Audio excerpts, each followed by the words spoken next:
Hola, ¿qué tal mi gente de fin de semana? Sean ustedes bienvenidos a un programa más de su sección Atención Psicológica, en la cual estaremos analizando el siguiente tema.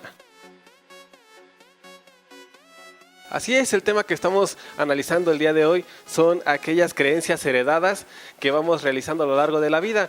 Pues bueno, acaba de pasar el Día de Muertos y es una muestra de ello. Son algunas costumbres y creencias que han sido heredadas a través de nuestra familia, a través de los abuelitos, bisabuelos, tatarabuelos, etcétera, etcétera, etcétera. Y que el día de hoy a veces ya nada más hacemos por hacer o hacemos con gusto. Cambia, va variando de acuerdo cuál sea el contexto de la familia.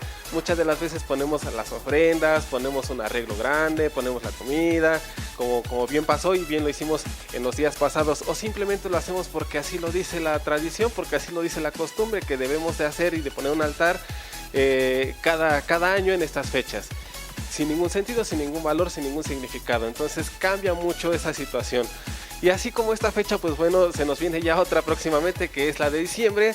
Y pues bueno, este tipo de creencias son hereditarias. En psicología, otro tipo de creencias heredadas, pues bueno, son aquellas conductas, aquellos sentimientos, aquellos problemas, trastornos, no propiamente como tal que tenga que ser una regla que se herede, pero sí muchas veces por ser un patrón de conducta repetitivo, pues lo adoptamos.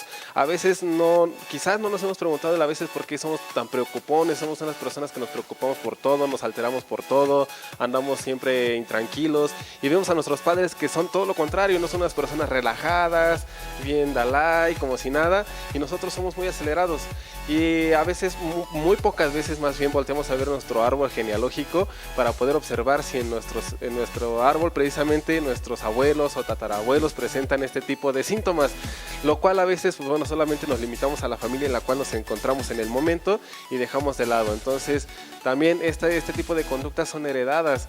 ¿Por qué?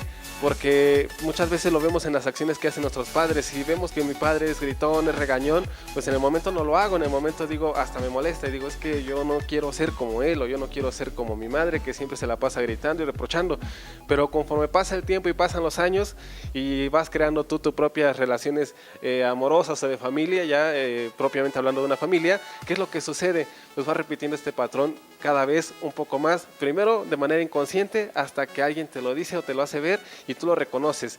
Si tú lo reconoces y lo haces de buena manera, pues bueno, te darás cuenta y podrás aceptar que puede haber un cambio, pero si tú no lo reconoces, lo seguirás haciendo y entonces verás otra vez el patrón de conducta repetido en tus hijos. Más que una experiencia vivida, es un condicionamiento mental. ¿Por qué? Porque muchas de las ocasiones la familia, sin decirte que lo tienes que hacer, te va enseñando que así debe de ser. Mencionabas un rato, ¿no? Con las tradiciones y costumbres que tenemos, el Día de Muertos.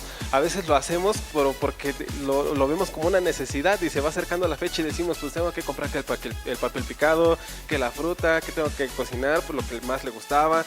Y a veces cuando eres adolescente o eres menor de edad, ¿qué es lo que preguntan los niños? ¿Y para qué? ¿O por qué? ¿Y por qué esto? ¿Y por qué lo otro? Y a veces pues nos desgastamos o no nos queremos desgastar en dar esta respuesta, pero el punto ahí está, lo estamos repitiendo, es un condicionamiento mental.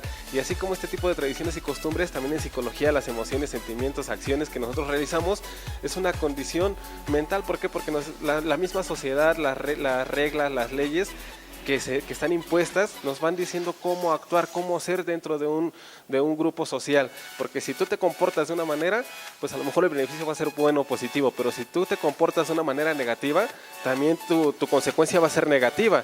Entonces tú mentalmente dices, ¿es bueno o es malo lo que estoy haciendo? Y de repente tomas decisiones que dices, es que no sé si fue la mejor decisión o la peor decisión de mi vida. ¿Esto se puede cambiar? Probablemente. Vamos a verlo cómo. ¿Cómo pueden cambiar entonces? Pues claro, rompiendo los patrones de estereotipos que tenemos.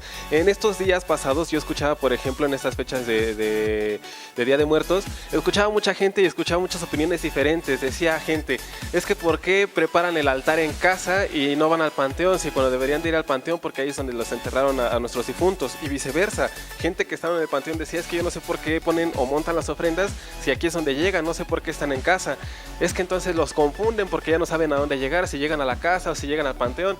Entonces a mí me causó curiosidad esta parte porque dije, sí es cierto, entonces ¿cuál es lo mejor? Lo mejor yo creo que es romper los patrones que tú, de las ideas que tú tengas. Si tú consideras, decías un momento, que es bueno, que es malo tu propia decisión, adelante, hazlo, porque el bienestar y el beneficio es para ti mismo. ¿Por qué? Porque estas costumbres y tradiciones cada quien las va a desempeñar y las va a desarrollar como uno pues mejor le plazca. Entonces si tú consideras que eso te da una satisfacción a ti personal, adelante, lo puedes hacer. Lo mismo en esta repetición de patrones, en estas creencias heredadas que nos van haciendo nuestros propios familiares, pues es lo mismo. Si tú vemos que la herencia que te están dejando es una mala conducta o es un patrón repetitivo en cuanto a gritos, agresiones verbales, psicológicas o físicas, pues lo mismo. ¿Qué puedes hacer? Romper con ese patrón. Muchas veces decimos, es que mi papá es una persona que le gusta tomar mucho y entonces cuando llega me ofende, me agrede y entonces yo me siento menos con todo lo que me dice y no sé qué hacer. Pues claro que tienes mucho que hacer. Primero reconocer que lo que él hace es propio y que lo que él ha hecho a lo largo de su vida, pues él lo ha hecho porque son sus propias decisiones y que quizás para él sea bueno, para ti no. Entonces tú puedes hacer lo mismo, tú puedes tomar tus propias decisiones, cambiar el rumbo, plantearte un proyecto de vida de lo que tú quieres, y el hecho de que él o ella, en este caso papá o mamá, sean de una manera, no tiene por qué cambiarte a ti. Tú puedes romper ese patrón y puedes ser la mejor persona. Estoy de acuerdo que a lo mejor tú esperas a veces que tu propia familia te apoye y espere mucho de ti. Y cuando no es así, pues te invito a que tú esperes de ti mismo cosas grandes, porque solamente tú vas a ser el único beneficiario de toda esta situación. Ahora bien, ¿cómo romper con estos patrones? Hay que identificar de dónde vienen estas ideas hereditarias, cuál es su origen y para qué nos los están transmitiendo generaciones tras generaciones. Si esto es bueno, si es malo, si es positivo, si es negativo, a mí en qué me sirve. Tendríamos que ser más selectivos en ese sentido, saber identificar de dónde viene, para qué me sirve, cómo lo voy a utilizar y qué beneficio me va a dar, porque muchas veces no lo hacemos y decimos, es que si no lo hago mi familia se va a enojar, si no lo hago mi familia se va a molestar conmigo, o mejor lo hago para evitar problemas. Y siempre estamos respetando lo que diga el otro y pocas veces respetamos lo que nosotros decidimos.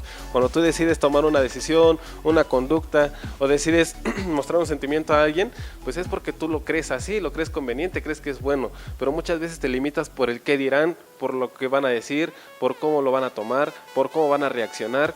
Y entonces eso te limita mucho. ¿Qué es lo que hay que hacer? Ser más selectivo, saber identificar y saber elegir la mejor opción, siempre y cuando tú estés consciente y estés seguro de que esa elección que acabas de hacer es la mejor. Y pues bueno, para cerrar el tema el día de hoy, las creencias hereditarias, pues bueno, simplemente son una repetición de patrones y conductas a lo largo de nuestra vida que nos han ido enseñando generación tras generación y que se pueden romper mediante un cambio en los patrones que vamos repitiendo.